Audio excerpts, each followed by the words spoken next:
moving into the world of life, suspense, and crime.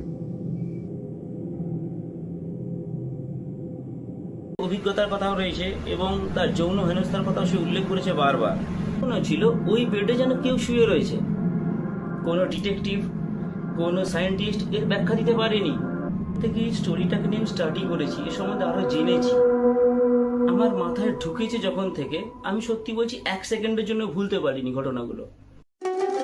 শুরু করছি আজকের crime story, the house of horror, Kolkata.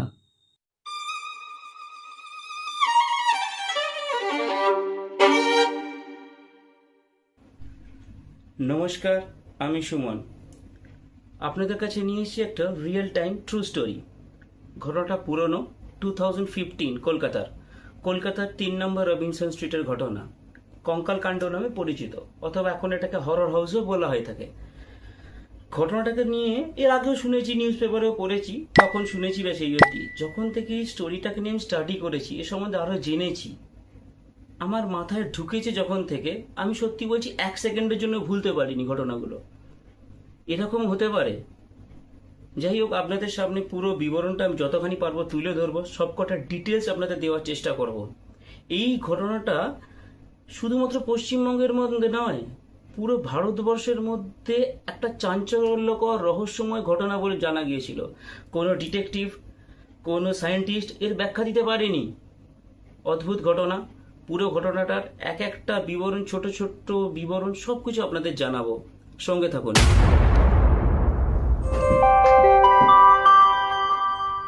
Which actually unearths an absolutely bizarre situation in a posh Kolkata flat. The police went to the house after a complaint came of smoke from the bathroom of the flat, but found some horrific details after it entered the flat. Monideepa Banerjee is with us with all those details.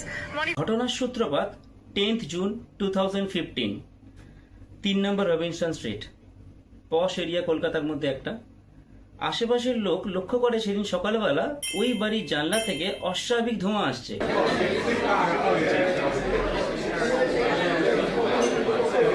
তারা বুঝতে পারে এটা একটা abnormal ব্যাপার, স্বাভাবিক নয় ধোঁয়াটা। তাই তারা পুলিশকে খবর দেয়। পুলিশ এবং ফায়ার ব্রিগেড সময় মতোই পৌঁছে যথাসম্ভব তারা প্রথমে দরজা ধাক্কা দেয়, দরজা বেলও বাজায়। যখন থেকে কেউ খুলছে না, দরজা ভাঙার চেষ্টা করে।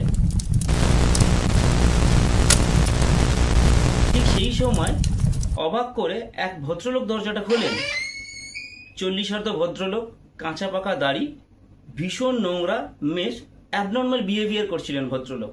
দরজা খোলার পরে পুলিশ ভেতরে ঢুকতেই দেখতে পায় চারিদিকটা অগোছালো, নোংরা, পচা গন্ধ, স্যাঁতস্যাঁতে, চারিদিকটা কোনো দিক থেকে আলো ঢোকে না, এরকম একটা জায়গা। কিন্তু পুলিশ কোনো দিকে না তাকিয়ে আগেই চিন্তা করে যে ধোঁয়াটা কোথা থেকে আসছে, সেই দিকে দৌড়ে যাওয়ার চেষ্টা করে এবং বুঝতে পারে যেটা বাথরুম থেকে আসছে। বাথরুমের দরজা বন্ধ ছিল, বাথরুমের দরজা ভাঙা হয়। ভাঙার পরে পুলিশ যা দেখে, এক ভদ্রলোক বাথটাবের মধ্যে জ্বলে পুড়ে মারা গেছেন এবং পাশে রাখা আছে কেরোসিন তেলের একটা জার।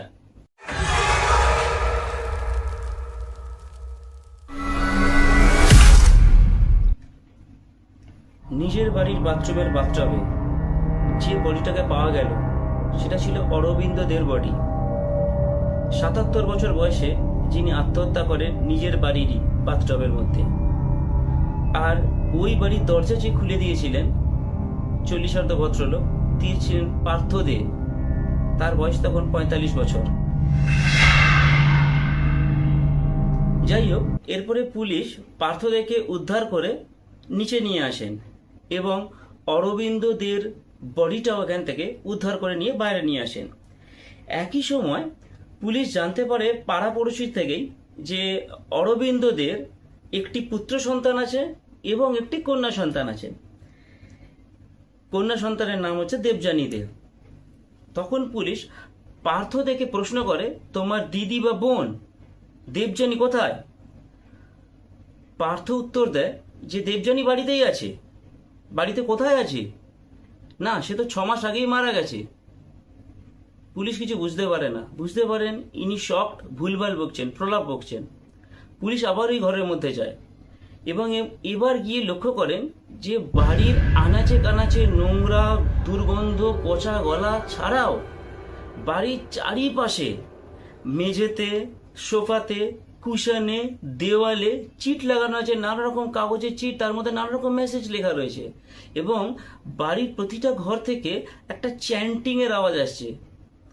কোনো স্পিরিচুয়াল চ্যান্টিং হয় সেই ধরনের কোনো আওয়াজ এসে যাচ্ছে স্পিকারে, খুব লাইট একটা মহিলার আওয়াজ।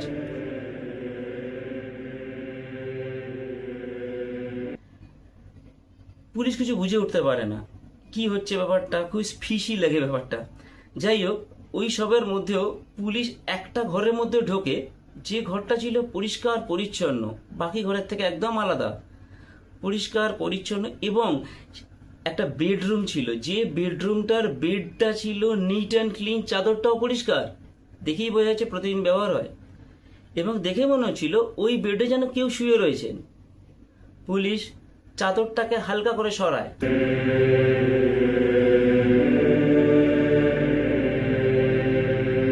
যা দেখে স্তম্ভিত পুলিশ। একটা কঙ্কাল, কার কঙ্কাল? দেবযানীদের কঙ্কাল, যেটা 2014 ডিসেম্বর মাসে মারা যায় এবং বডিটা ওইখানেই পচে গলে ডিকম্পোজড হয়ে যায়, পোকা, ম্যাগেটস ক্রিয়েট হয়।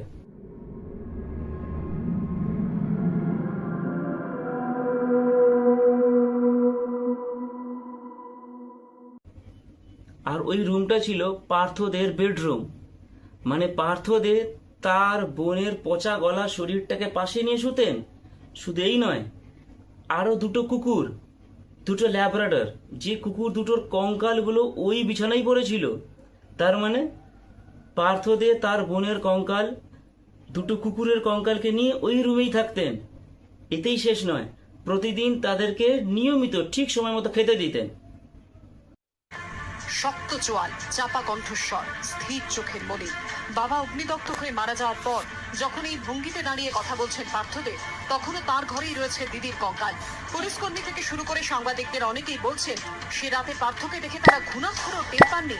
এত বড় রহস্য খুঁটির তলায় চেপে রেখেছেন এই দীর্ঘাঙ্গী পুরুষ, যা দেখে মনোরোগ বিশেষজ্ঞদের অনুমান আসলে গোটা বিষয়টাতেই ভীষণ রকম ভাবে অভ্যস্ত হয়ে পড়েছিলেন পার্থ।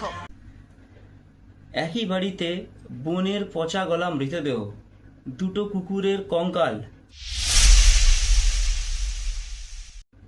বাবার মৃত শরীর, সবকে নিয়ে একসাথে থাকা মোটেই স্বাভাবিক নয়। কিন্তু এই অস্বাভাবিকতা কোত্থেকে এলো জানতে গেলে আমাদের একটু পেছনে ইতিহাস দেখতে হবে। 1989 অরবিন্দ দেব ব্যাঙ্গালোর থেকে কলকাতায় চলে আসেন স্ত্রী আরতি দেখে নিয়ে, এবং সঙ্গে পুত্র সন্তান ও কন্যা সন্তান, 3 নম্বর রবিনসন স্ট্রিটে।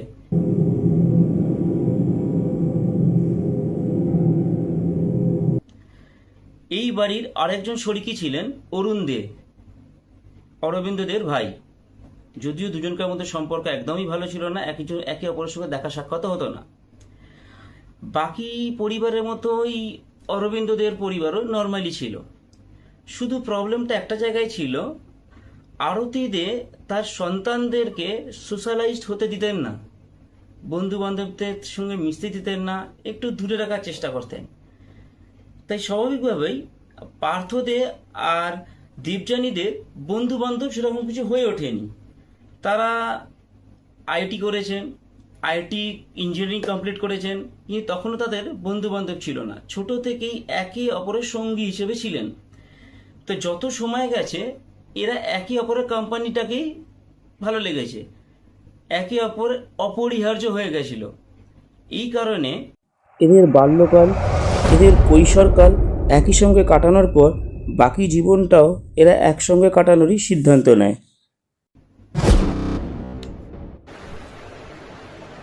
আইটি কমপ্লিট করার পরে পার্থদে ব্যাঙ্গালোরের একটা আইটি ফার্মে চাকরি পান এবং পরবর্তীকালে সে ইউএসএ চলে যায়। আর বোন দেবযানী দে ভাইয়ের মতো আইটি ফার্মে চাকরি করেননি, তিনি ডন বস্কো স্কুলের as a music teacher join করেছিলেন।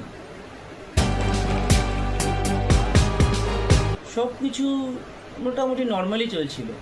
এর মাঝেই আরতিদের ক্যান্সার ধরা পড়ে এবং কিছুদিনের মধ্যেই তার মৃত্যু হয়। তারপরেই পার্থদে ইউএসএ থেকে তার চাকরি ছেড়ে ফেরত চলে আসেন কলকাতায় এবং একই সাথে দেবযানী দেও নিজের চাকরিটাকে ছেড়ে দেন এবং বাড়িতে বসে পড়েন।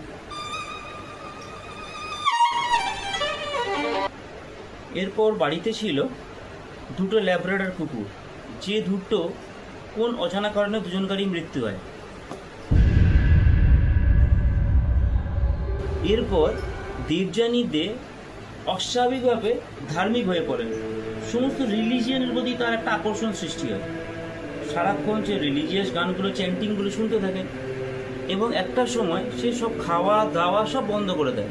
ফাস্টিং শুরু করে, নির্জলা, জল খাওয়া বন্ধ, যে কোনো লিকুইড খাওয়া বন্ধ এবং এইভাবেই তার মৃত্যু হয়। পরবর্তীকালে ময়নাতদন্তে এটাই প্রমাণ হয়েছে যে তার না খাওয়ার জন্য হার্ট অ্যাটাক করে। বাড়িতে কঙ্কাল, বাবার মৃতদেহ এসব পাওয়ার পরে খুব স্বাভাবিকভাবে পার্থদের ওপর সন্দেহ তৈরি হয় পুলিশের।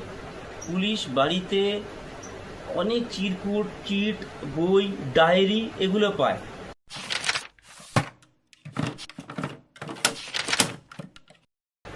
ডায়েরির পাতায় এবং চিরকুট থেকে পুলিশ অনেক কিছু অস্বাভাবিক খবর পায়। তাদের সম্পর্কের মধ্যে নানারকম টানাপোড়েন। পার্থদের বাল্যকাল একদমই ভালো ছিল না, অনেক তিক্ত অভিজ্ঞতার কথাও রয়েছে এবং তার যৌন হেনস্থার কথাও সে উল্লেখ করেছে বারবার। এই সব মানসিক কারণের জন্যেই তার এই জীবনটা এতটা অস্বাভাবিক হয়ে ওঠে। এরপর পুলিশ পার্থদেরকে আটক করে এবং তার মানসিক ভারসাম্যহীনতার কারণে তাকে মেন্টাল হসপিটাল, প্যাভলভ হসপিটালে ভর্তি করে দেওয়া হয়।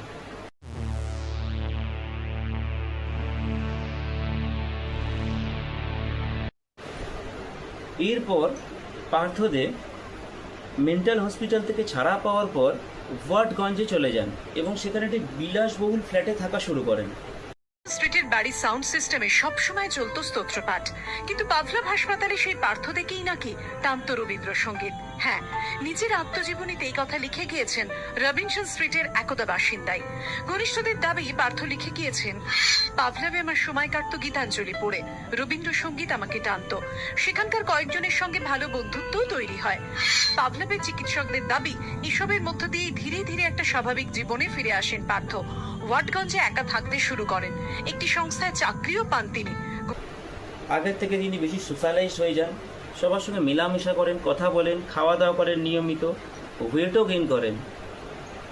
কিন্তু তার পরিণতিও ভালো হলো না। 2017 সালে 21 ফেব্রুয়ারি তিনি আত্মহত্যা করলেন এবং একই রকমভাবে তার বাবার মতনই বাথরুমে ঢুকে বাথটবের মধ্যে গায়ে কেরোসিন লাগিয়ে একইভাবে আত্মহত্যা করলেন। পরিণতি সেই একই। একটা পরিবারের মানসিক ভারসাম্যহীনতার কারণে কি করুণ পরিণতি হতে পারে এই পার্থদের কেসটা পড়লেই বোঝা যায়। কারোরই কোনো দোষ ছিল না, কিন্তু ছোট ছোট কিছু সিদ্ধান্তের ভুলের জন্যে আজকে এই পরিণতি। এই ধরনের আরও ট্রু ক্রাইম স্টোরি ডিটেলস জানার জন্যে আমার চ্যানেলটাকে ফলো করুন আর সাবস্ক্রাইব করুন। আমি চাইবো আপনারা সবাই সাবস্ক্রাইব করুন চ্যানেলটাকে, please. Thank you, good night.